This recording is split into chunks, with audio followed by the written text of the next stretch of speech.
سەرۆک ئەمریکی جۆ بایدن سۆزە ئالیکاریە حکوومەتە فەدرال دەدە بۆ ویلایەتێن کۆ کۆڤید لێزێ دەبوونە. ڕێڤەبەریە بایدن بودجەیە بەرەڤانیان نیشتیمانی ئەرێ دەکە و بەشێک ژێ دەچێ بۆ هێزên پێشمەرگە و یەن سووریا دەموکراتیک. لە مەیدانە تایمز لە نیویۆرکێ گۆگا سەرێ ساڵێ ئێدی ئامادەیە.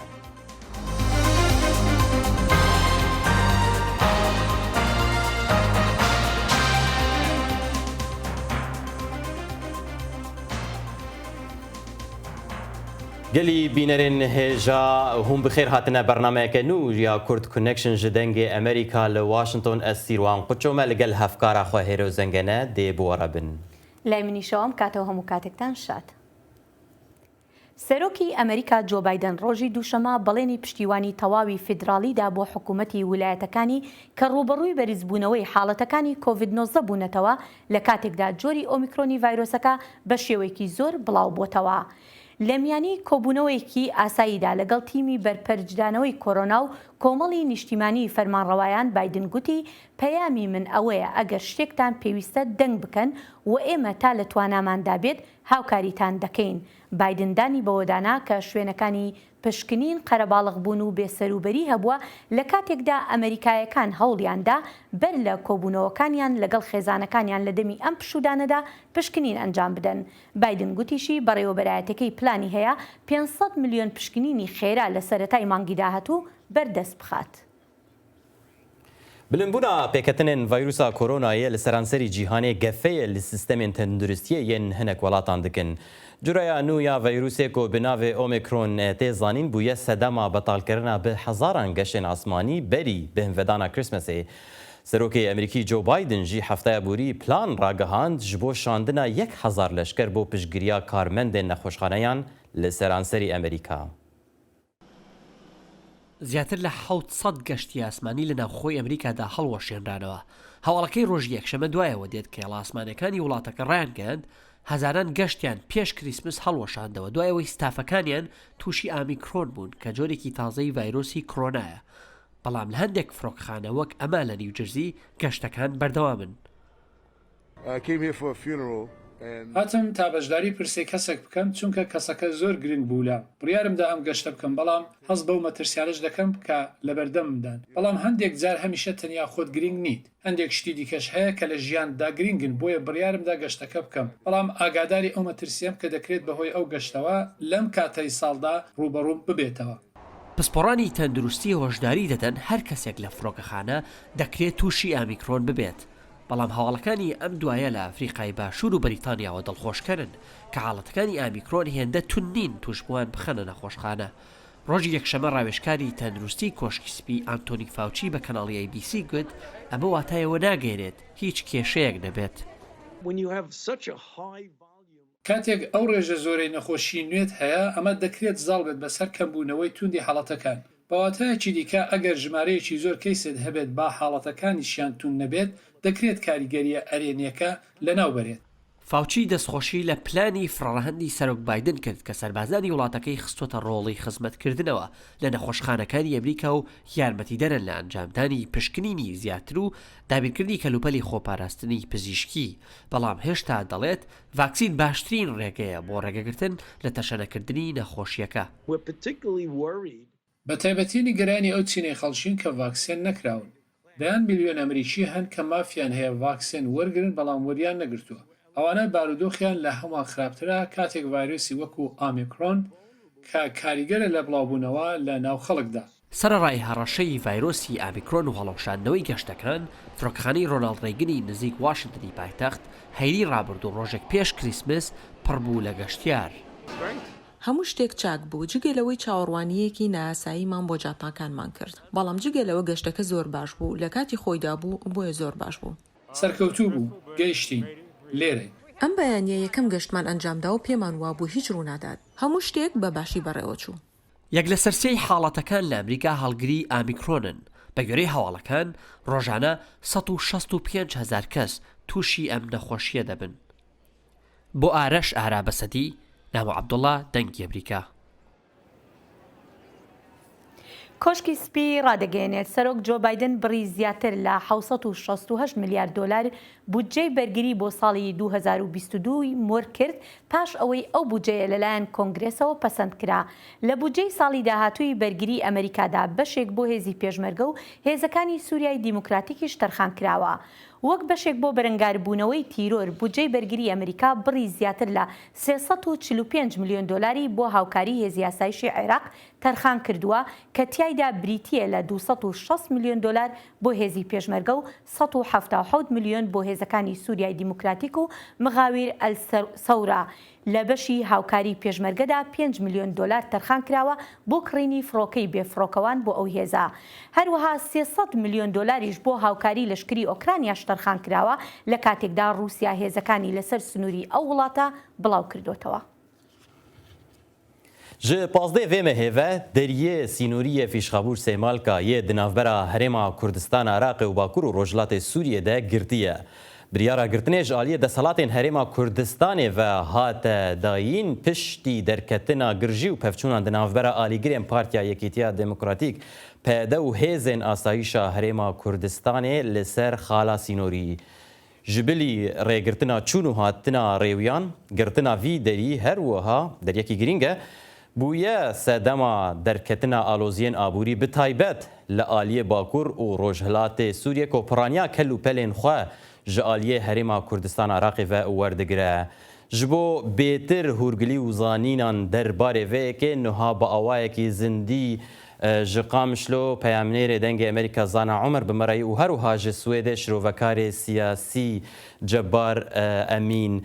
Zana ez ji te dest pê bikim te bi xêr hatiyê heta kîjan derecê ev bûye 15 roj ku ev derîgirtî hetan kîjan radeyê ev girtin ziyanê li jiyana rojane ya xelkên Bakur û Rojhilatê Sûriyê dike û kiriye jî ji van 15 rojan.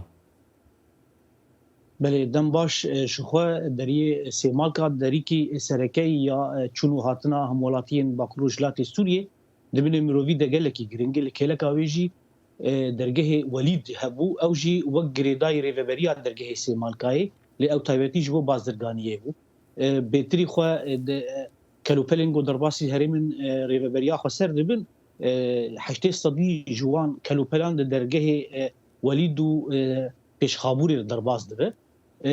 Li alîkî din heta do jî peywendî hat me dikir bi aliyê Sêmalka aliyê Bakur û Rojhilatê Sûriyê ti têkiliyekî fermî ji aliyê Herêma Kurdistanê bi wan re nehatiye kirin û di ti asoyên çareserkirina vê pirsgirêkê jî heta niha nediyane. Ji xwe bandorekê neyînî pir mezin heye hin cûreyên kelûpelan di bazarê te yekser hate buhakirin. Ji xwe di serî di madeyên êgo xwarinê hin cûreyên derman jî buha bûne. Ji xwe wekî din jî bandorekî pir mezin li ser kesên got mirovî de nexweşan êgo li wir tedawî dikin niha bi sedan kesên hemwelatiyên Sûriyê Bakur û Rojhilatê Sûriyê ne li Herêma Kurdistanê asêmane û gelek jiyên got dirê de bûn wan rêdanên xwe çê dikirin ji bo got herin li ser textoran li hundirê Herêma Kurdistanê niha ew jî nemakarin derbas bin ji bilî ew kesên biyanî jî belê zana bibûre ez zanim hîn yanî ev biryara girtinê ne ji aliyê rêveberiya xwe ser e lê li gor danûstandina te bi rêveberên yanî bi garpederstên rêveberiyê te axaftin heye ku di demeke nêzik de êdî ev pirsgirêk were çaserkirin û careke din derî were vekirin? Ji xwe min berî niha jî min ew got heta do jî peywendî me kir bi dergehê Sêmalka re û hin berpirsên rêveberiya xwe ser heta wek îro jî dibêjin ti têkilî çê nebûyî û ti danûstandin çê nebûyî ta got were naskirin heta kîjan radeyê dike yanî heta kîjan demê wê girtî bimîne an got wê bê çareserkirin ev alozî. Baş e peyamnêrê dengê Amerîka ji Qamişlo ti bawayekî zindî me re bû Zana Umer gelek spas bo vê beşdariya te. Ji bo bêtir şirove û agahî li ser vê babetê niha şirovekarê siyasî Cebbar Emîn biriya Skype ji Swêdê bi me re ye. Birêz Cebbar ev ne cara yekemîn e ku ev derwaze ji ber aloziyên siyasî di navbera her du layenan de tê girtin. Ji bo çi hemîşe ev dergehê sînorî dibe qurbaniyên nakokiyên siyasî di navbera aliyên Herêma Kurdistana Iraqê û aliyên din yên Rojava? سەرەتا سپاس بۆەوەیەوە سپاس بۆ بینەران و گوێگرانتان ڕاستە ئەوە یەکەم جارنی و دووەم جارنیەوە ساڵانێکی زۆرە هەر ماوەیەک بەسەر دەچێت و ئەو سنوورە بە بەهانەی جیاوازەوە ئەگیرێ من پێم وایە هۆی سەرێکیەوە ئەوەیە کە پارتی دیموکراتی کوردستان ناکۆکە لەگەڵ بەڕێوەبەرایەتی ڕۆژاوا بۆ حکومڕانی لە ڕۆژاوای کوردستان و ڕەخنەگرە لەوە ئەو لەلایەکەوە لەلایەکی تریشەوە حکوومەتی هەگرێمی کوردستان و بە تایبەتی پارتی دیموکراتی کوردستان فشاری لەسرە فشاری تورکیا لەسرە و بۆ ڕازیکردنی تورکیا و بۆ دژایەتیکردنی ئەو حکومڕانی کە لە ڕۆژاوا هەیە ئەو ڕێگایە کە یەکێکە لە ڕێگە هەرە سەرەکیەکانی ڕۆژاوای کوردستان بۆ باشووری کوردستان دێتە گرتن ئەم جاریان بەڕاستی کاریگەری زۆرتر بێ لەبەرەوەی یەک بۆ خەڵکی نەخۆش ڕێگەی لێگیراوە خەڵکی بازرگان ڕێگەی لێگیراوە خەڵکی تر ڕێگەی لێگیراوە تەمویلی ڕۆژاوای کوردستان سەخت کراوە ئەم گرتنی سنوورە بەڕای من هەڵەیە بەڕای من دەبواە بەلایانی کەم حکمڕانانی هەرێمی کوردستان و بە تایبەتی ژێکێتی نیشتیمانی کوردستان و زوتنەوەی گۆڕان ئەوان قبول نەکردایە کە پارتی دیموکراتی کوردستان هەر کاتێ ویستی بە هەوەسی خۆی ئەو سنوورە بگرێ و خەڵقی ڕۆژاوای کوردستان تووشی هەموو جارە مەینەتیە بکات. باشە کاکە جەبار هەگەر میکانیزمەکە هەبن میکانیزمەکە قانونی gelek dibêjin tune ji ber ku dergeh bixwe ev derwaze bixwe ji aliyên UN netewênek bûyî be pênasînê pê nakin. Tevî got 2013 ev dergeh hate vekirin ji bo derbazkirina alîkariya mirovahî bo Rojavayê Kurdistanê û Sûriye bigiştî yan ew deverên jêr kontrola qesed.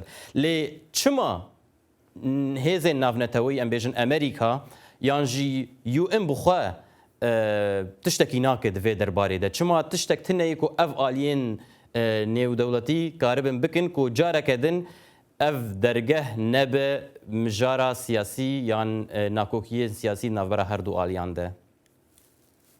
جارێ سەرەتا ئێمە دەزانین لە نێوان سنوورەکانی باشووری کوردستان و تورکیا و ئێران و سووریا چەندەها سنوور هەیە کە وڵاتانە با بڵێن پەسەندیان نەکردووە ڕێگا درێ بەڵکو لە ناو خۆیانە لە ناو ئێران و پارتیا یاخود لە نێوان ئێران و یەکێتی نیشتیمانی کوردستان یاخود لە نێوان تورکیا و پارتی دیموکراتی کوردستان ڕێککەوتنی لەسەر کراوە کە ئەمە سنوورێ بە بۆ پەڕینەوەی خەڵک هەم سنوور هەیە کە با بڵێن ئەترافی پێکراوە بەڵام سنووریش هەیە خۆمانەزانی قاچاقچێتی و هەزارشتی تری لێوایە برێ.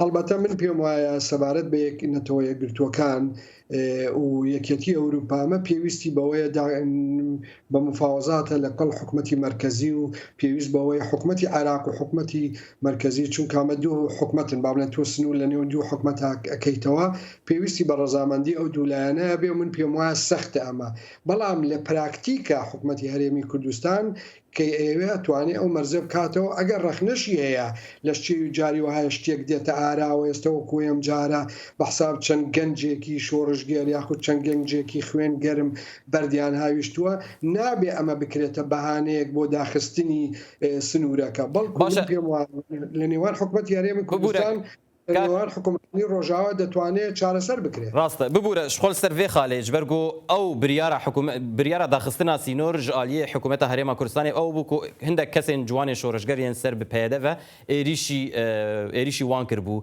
دەوێ ڕێڤەبەریا ڕۆژاوا ینی پێدە دەوێت چه گارانتیان بدە وەکو هەرێما کوردستانی دخوازە حتا و جارێک دن بوو ێرێن وسا دووبارە نەبێ.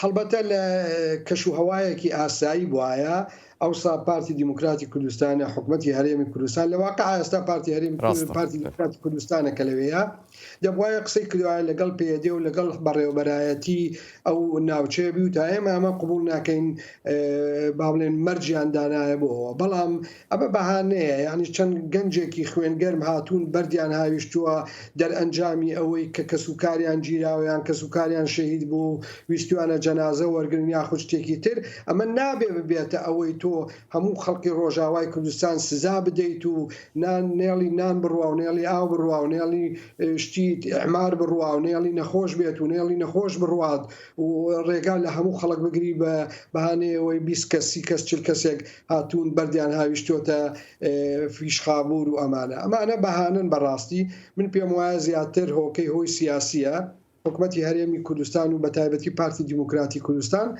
هەموو لایەک دەزانین کە ناکۆکە لەگەڵ بەڕێوەبەرەتی سیاسی و بەڕێوەبەرەتی سەربازی ڕۆژاوای کوردستان ئەمە هۆی سەرەکیە بەڵام من پێم وایە دەبوایە بە دیالۆگ بواە و نەخرایە یەکسەر باتە بەڕووی ڕۆژاوایە ئەو سنوورە داخرایە.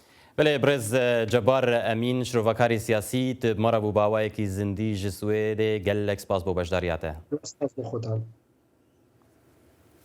دادگای باڵای فیدراڵی عێراقیش پاش تێپەڕبوونی زیاتر لە 2 مانگ بەسەر هەڵبژاردنە بەلایەکانی عێراقدا کە لە دەی مانگی دەبڕێوەچوو ئەنجامەکانی ئەو هەڵبژاردنە پەسەند دەکات و هەروەهاش ئەو سکاڵایەنەش ڕەت دەکاتەوە کە لەلایەن لایەنەکانی سەر بە ئێران یان نزیک لە ئێرانەوە کرابوون. دادگای باڵای فێدراڵی عێراق پاش تێپەڕبوونی زیاتر لە 2 مانگ بەسەر هەڵبژاردندا بڕیاری پەسەندکردنی ناوی ئەندامانی نوێی پەرلەمانی عێراقی داوە وێڕای ئەو هەموو فشارانەی لەسەر ئەم دادگایە بوون و ئەو تانانەیشی ڕەت کردەوە کە لایەنەکانی سەر بە ئێران لە هەڵبژاردنەکەی مانگی دەی عێراقیان دابوو. لەسەر بنچینەی بەڵگەنامەکان دادگای فدراڵی بڕیاری خۆی داوە. یەکەم ڕەتکردنەوەی تەواوەتی ئەو تانانەی هادی فەرحان عەبدوڵڵا و محەممەد جاسم حەموود داویانە لە هەڵبژاردن و دەشپێت تەواوی پارەی ئەم دۆسیە دابین بکەن بۆ دادگا. بەپێی دادگای فێدراڵی عێراق داواکان بۆ هەڵوەشاندنەوەی ئەنجامەکانی هەڵبژاردن بریتین لە بنکۆڵکردنی بای هەڵبژاردنەکان و متمانەی دەنگدەرانیش کەم دەکەنەوە و هەروەهاش پرۆسەی سیاسی عێراق لەسەر ڕێڕەوی خۆی لا دەدات. دووهەم دادگای باڵا داوای هەڵوەشاندنەوەی ئەنجامی کۆتایی هەڵبژاردنیش ڕەت دەکاتەوە ئەمەش دوا بڕیارە و دەبێت هەموو دامەزراوەکانی وڵات وابەستەی ئەم بڕیارەی ڕۆژی 27 مانگی 12 ساڵی 2021 بن. دەست بەجێ دوا بە دوای بڕیارەکەی ڕۆژی دووشەمەی دادگای فێدراڵی لایەنە شیعەکانی سەر بە ئێران کەوتنە ڕەخنە و توانج لەو بڕیارە بەڵام هیچ ئاماژەیەکی ئەو تۆیان نەداوە بەوەی وابەستە نابن بە بڕیارەکەی دادگای باڵای عێراقەوە. الأدلة قدمنا على تزوير الانتخابات. سەدان بەڵگەی سەلمێنرا و خرانە بەردەم دادگا لەسەر ساختەکاری لە هەڵبژاردنەکەدا بەڵام نەحکوومەت و نەدادگای فدراڵی نایانەوێت دانی پێدا بنێن. حکوومەت بەرپرسیارە لە بەرزبوونەوەی ئاستی پشێویەکان. نازانم چه نهێنیەکەیە وەهای کردووە دادگای باڵا سوور بێت لەسەر ڕای خۆی و بڕیار نەدات کە هەڵبژاردنەکە فێڵ و تەڵەکەی تێدا کراوە. ئێمە ئەو ئەنجامانە بە تەواوەتی و سەر لەبەری ڕەت دەکەینەوە بەردەوامیش دەبین لە مانگرتن تا ئەو کاتەی داواکانمان جێبەجێ دەکرێن و داواکانیشمان زانراون ئەنجامە ڕاستەقینەکانی هەڵبژاردنەکەمان بدەنێ نەک ساختەکان هەروەها واز لە فشاری دەرەکی بێنن کە کاریگەری هەبوو بەسەر هەڵبژاردنەکە و دەسەڵاتی دادوەریشەوە. لە هەمان کاتدا بەشێکی بەرچاوی دانیشتوانی عێراق لەو بڕوایەدان دادگای باڵا دواکەوتووە لە بڕیاری پەسەندکردنی ئەنجامەکانی هەڵبژاردننی وڵاتەکە. هەر دەبوایە لەگەڵ ڕاگەیاندنی ئەنجامەکانی هەڵبژاردندا پەسەند بکرایە و ڕێز لە ڕای خەڵک بگیرابایە بۆ هەڵبژاردننی نوێنەرانی خۆیان بۆ پەرلەمان و بۆ حکوومەتی ئایندەش بەڕاستیش وەها ڕاهاتوین لە دوای هەموو هەڵبژاردنێک کێشە بنرێتەوە ئیتر نابێت ڕێگەی پێ بدرێت. بڕیاری پەسەندکردنی ئەنجامەکانی هەڵبژاردن هاوکاتە لەگەڵ ئامادەکاریەکان بۆ کشانەوە یان گۆڕینی ئەرکەکانی هاوپەیمانێتی نێونەتەوەی دژە داعش لە عێراقدا وەک کاربەدەستانی عێراقی دەڵێن ڕێککەوتنی لەسەر کراوە. گواستنەوەکانی ئەم دوایەی سەربازەکان و کەلوپەلە لەشکریەکان بۆ دەرەوەی عێراق بە مانای تەواوبوونی پرۆسەی گۆڕانکاریە و هاوپەیمانەتی دژی داعش بە تەواوەتی دەبێتە هێزێکی ڕاوێژکاری بەر لە کۆتایی ئەم ساڵ بەو پێ ڕێککەوتنی لەسەر کراوە. لە پاش پەسەندکردنی فەرمی ئەنجامی کۆتایی هەڵبژاردنەکانی عێراق بە پێی یاساکانی وڵاتەکە پێویستە ئەندامانی نوێی پەرلەمان لە ماوەی 15 ڕۆژدا یەکەم دانیشتنی خۆیان بکەن بە سەرۆکایەتی بە تەمەنترین ئەندامی پەرلەمانی نوێ. لە ئێستاش بەدواوە وایە چاوەڕوان دەکرێت دانوستاندن بۆ پێکێنانی حکوومەتی نوێی عێراق بچێتە قۆناغێکی نوێوە و ڕێبەری ڕەوتی سەدر کە براوەی پلەیەکی هەڵبژاردنە داوا دەکات بە خێرایی حکوومەتێکی زۆرینەی نیشتیمانی پێک بهێنرێ وەک دەڵێ نەڕۆژەڵاتی و نەڕۆژاوایی بێت و خزمەتگوزاری و ئاساییش بۆ عێراقیەکان دابین بکات. سەرۆک وەزیرە ئیسرائیل نافتالی بێنێت ئیرۆ سێشەمێ گوت کە وڵاتی وی دێ بە ئاوایەکی ئۆتۆماتیک دژاتیا ڕێککەفتنەکە ناوۆکی لەگەل ئیرانی نەکە لێ دەوێ وڵاتێن نمەزن یەن جیهانی هەلوەستەکە بەهێزتر دوی واریدە هەمبەر ئیرانێ بستینن. دێ هەفپەیڤینەکێدا لەگەل رادیۆیا ئارتێشا ئیسرائیلیدا بێنێت گوت کو ئیسرائیل بێتر داخوازە نێزیکاهیەکە بە ئەنجام دوی واریدە دکە. سەرۆکوەزیرە ئیسرائیلی هەروەها ئانی زمێن کو ئیران بە دەستێکی پڕ لاواز دانوستندنێ دکە لێ هێزên جیهانê diyar dikin wekku îran xwedî xaleke bihêze. Roja duşemê jî îran û Amerîka gotûbêjin nerasterast lê Vîyênayê ji nû ve dest pêkirin ji bo vejandina rêkeftina navokî ya sala 2015. نوێترین هەواڵ و زانیاری خێرایی و متمانە لە فەیسبووکی دەنگی ئەمریکا. زیاتر لە 40 ساڵە ڕۆماننووس دان هەرلی چیرۆکی شەست چرکەیی لەسەر دانیشتوانەکەی نیویۆرک دەنووسێت کە لە شەقامەکاندا بینیونی. بەڵام جگە لەم نووسینانەی هەرلی خەڵاتی نووسەری زانستیش بەدەست دەهێنێت. ئانا نێلسن لە چاوی بە هێرلی کەوتووە و ئەم چیرۆکەی ئامادە کردووە. دان هەرلی ئەو 40 ساڵە دەنەویسە. Di salên 1980 de ev şeweyekî nû diafrîne ku jê re dibêje romanên 6 saniye. Ev yek deqîqeyê de çîrokên mirovan ku di kolanên Chicago û New Yorkê de rast hat dinivîsand. So many people just rush by, they're in a rush. Gelek kes lez dikin. Karê wan heye, serê wan di nav fikaran da winda biye. Ez dibêjim bila beyna xwe bidin û bileyzin.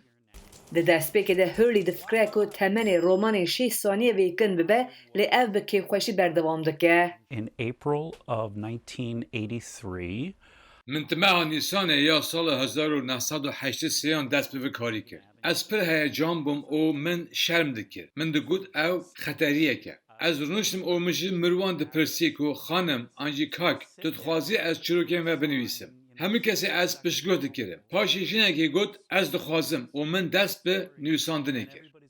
Hurley dema dest pê vê karê dike di rojê de $50 qezenç kiriye. Paşê fikriyê ku here New Yorkê ku li vir di nav du rojan de $500 qezenç kirî û mala xwe kotî New Yorkê kiriye. sometimes I think I'm crazy. Tu dizanî carna ez dibêjim qey ez dînim. Lê ez 8 sala wî karî dikim. Ez çakîtekî zer, papyon û şewqekî zer li xwe dikim. Kim min dibîne dibêjin ku belkî ez çalakwan bim. Hurley pêşî bo deqîqeyekî çîrokên mirovan guhdar dike ku bizane çîrokên wan yên herî giring çi ye. Paşê wan bi tenê ji bo ev kesê dinivîse. Ev dibêje ji bilî vî kesek din vê karê nake. Some people are lonely. I definitely get people who hinek mirov bi tenê dijîn. Ez carna hêz dikim ku hinek mirov bi salan e bi kesekê din neaxutine. Ez behsa ji hev veqetandinê nexweşiya derûnî dikim. Ez wan tawanbar nabînim. Dikarin qala her tiştekê bi min rabikin. Piştî 4 salan nivîsandina di nav kolanan de Hurley navdar dibe. Evê vê dixwazin çalakiyan partiyan baş pere qezenç dike ji xwe re xwaniyekî dikire. Lê ev tiştan wî kêfxweş nake. Xwe wekî kukla hes dike û dibêje ev bêriya dîtina mirovan li kolanan dike. when I did it on the street, it's my Dema min ew kare tu kolanan da dikir, min dizanî ku min ew afrandiye. Mirovan keyf lê hat ku kesek li benda wan e û guhdariya wan dike. Hurley bawer dike ku her kes xwedî çîrokekî heja ye. Roja dişemê karê dawî li ser goka êvara serê salê li Times Square li New Yorkê hate kirin berî pîrozbahiyên dawiya vê hefteyê. Di pîrozbahiyên roja îniyê de dê xelk li zingil bidin lê ji ber nexweşiya COVID-19 dê hejmara wan kêm be. Cihê ku salên normal 58,000 kes lê kom dibûn, îsal dê tenê 15,000 kes amade bibin.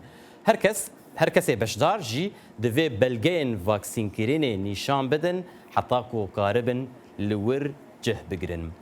Hêro tu ticarî çûye til Times Square pîrozbahiya ser salê kiriye? نەچوومە لە کاتی سەری ساڵا بەڵام لە تەلەڤیزیۆنەوە بێگومان بینیومە. وشغل ئەمریکا تشتێکی گەلێکی باڵکێش ینی ساعت وەختا دەبێت 12 بەری 12 ئەو کاونتداون ژێر دەبێژن حتا بە 12 هەرکەس بە حساوێت کن تشتێکی باڵکێش لێ مخابن ئیساڵ بەهۆی کۆرۆناوە ئەو نەریتە بۆ شێوەیە نەماوەکو جاران ڕاستە. چیا بەفرەکانی هیمالایەن ئەو بۆ نزیکەی لە سەدا 25 تەواوی دانیشتوانی جیهان دابین دەکات بەڵام لە ئێستادا ئەو بەفرە لە توانەوەدایە ئەمەش نیگەرانی دروست کردووە. لە گۆر زانیاریە نەخشەین سەتەڵای دیار دکەن ئەڤەش ساڵا 1970 وەرە نزیکی 6 جیاین بەفرە لە هیمالایان ژناف چوینە. شارەزا دەبێژن ژبەر کاریگەریە گەرمبوونە عەردی ئەڤە سەدان ساڵن جیاین بەفرێ لە هەرێمێت حەلیێن. هەر ساڵە کۆ تو دچە چیایەکی بەرفێ مرۆڤ دبینە کۆ برژەیە 1 مترێ قالندبوونا وێ کێم بووە. ئیجا ئەڤ یەک هزرەکێ دەربارێ حلاندنا چیایên berfê li devera Keşmîrê dide. نزیکی 14,000 جیاین بچیکۆین مەزنên بەفرێ لە هەرێما هیمالایان هاتینە دەست نیشانkirin. Digel wan dawê li Hindistanê û yên Keşmîra li bin kontrola Pakistanê da. Hindek ji mezintirîn çiyayên befrên ku di heliyên ew in ew ê navbera Bakurê Rojhilatê Hindistanê û Efxanistanê da. Em dibînin ku çiyayên berfê bi lez dihelin û şêweyê ku pê dihelin nahêlin ku em texmîn bikin ew ê ev yek heta kengî dom bike. Em nikarin pê derxin ka di 5 heta 20 salên bê de ew ê çiqas av derbasî navçemên me bibin. Eger ev yek berdewam bike, ez nakokî û girjiyan di paşerojê de navbera Pakistan û Hindistanê de li ser kêmbûna avê dibînim. Guhorîn û heliyana çiyayên befrê karîgerî li çandinê jî kiriye. Cûtyarên Kişmîriya ku Hindistan birêve dibet, zeviyên genimî diguhorin bo yên sêva. Pirsgirêkeke avê heye. Zevî baş nayên avdan. Hejmara xelkê zêde bûye. Berf li ser çiyayan hebû, lê ew jî hêdî hêdî dihele. Berhemdana birincê ya salane birêje 5 ji sedî kêm bûye. Piraniya xelkê Hindistan û Pakistanê pişt bi çandinê dibestin. û her du welatan dîrûkeka dirêj heye di girjiyê li ser rêvebirina avê da. Şareza dibêjin, çend çiyayên befrê pitir ji nav biçin, girjî dê dijwartir bin. Eger her du welat şerê xwarane westînin, ew ê ne tenê girjî zêde bibin wekî ku em ji niha ve pêşbîn dikin, lêbelê ew ê berdewamiya hebûna avê li her du welatên me jî ziyanê bibîne. Ez bawer dikim em gihiştine qonaxeke pir bal kêşkotê de ne tenê divê her du welat şer ji ber sedemên moralî û mafên mirov rawestînin, lêbelê ji ber sedemên jîngehî jî. Başûrê Asya bi şêweyekê taybet rastî guhorîna keşûhewayê dibît. Eger divan sê salê bihêda çi ji bo nehête kirin, lê ku ler pêşbîniya kêmbûna avê hişikbûn û bilimbûna astê deryayê dikin û çêt bît bîte egerê peydabûna 6 milyon penaberan li başûrê Asya. بەڵێ سیروانەوەش بەشێک لە گەرمبوونی ژینگە یانی ئەو بەفرەکە بتوێتەوە ئەمەش نیشانێکی تری گەرمبوونی ژینگە و مەترسێکی زۆر دروست دەکا و نیگەرانێکی زۆری شەیەوەکو بینیمان لەو راپۆرتە لەسەرەوە و هەر بەشێکی جیهانێ بڕەنگێکی خۆ نیشان دەدا ئەگەر لە کەشمیرێ بڕی ئاوان چیایên berfê be li Kurdistanê niha lafaw çê dibin lehî li cihekî din çê dibin baran li cih nakêm dibin wisa belê bînerên hêja bi vê yekê jî gihiştin dawiya bernameya xwe heta careke din bimîn di xêr û xweşiyê de. لای منیشەوە هەر شاد و بەختەوەر بن.